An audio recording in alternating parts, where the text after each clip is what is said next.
Today's topic is nomination of candidates.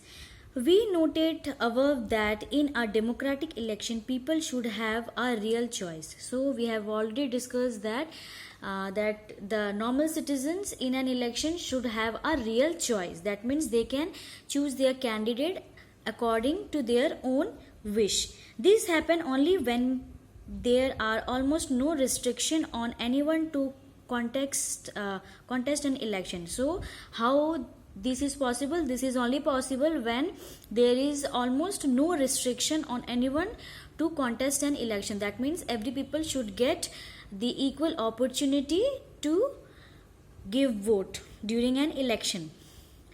This is what our system provide. Anyone who can be a voter can also become a candidate in election. So the anyone, that means any citizen in our country who can give vote, they can also become a candidate in an election. That means the leader.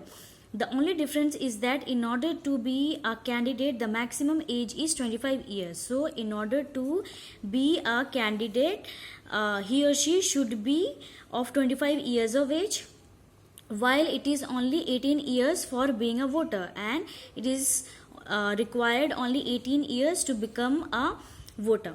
There are some other restriction on criminal etc, but these apply in very extreme cases. So there are other some you can say exceptional cases where criminals are not given voting rights, but they are very rare. Political parties nominate their candidates who get the party symbol and support. So the political party will nominate their candidate or their representative, and they will get a party symbol and support.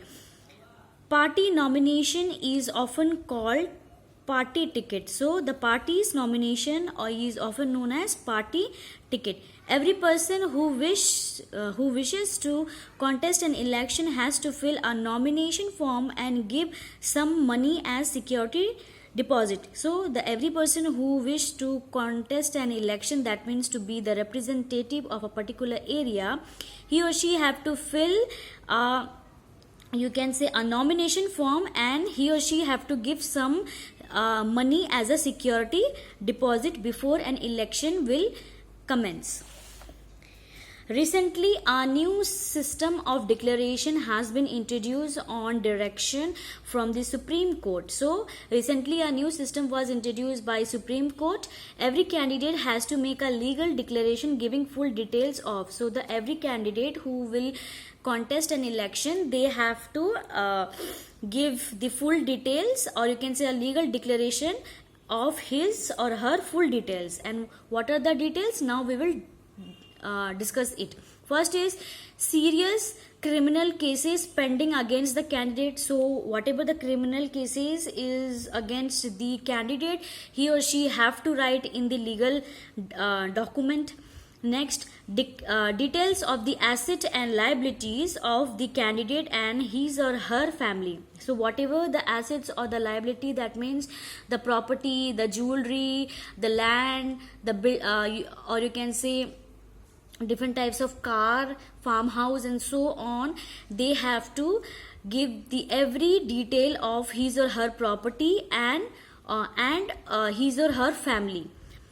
Next, educational qualification of the candidate. So even the educational qualification of the candidate should be given in the legal declaration. This information has to be made public. So whatever the declaration which will be given by the candidate, that information has to be made public. Why it has to be made public? Now we will learn.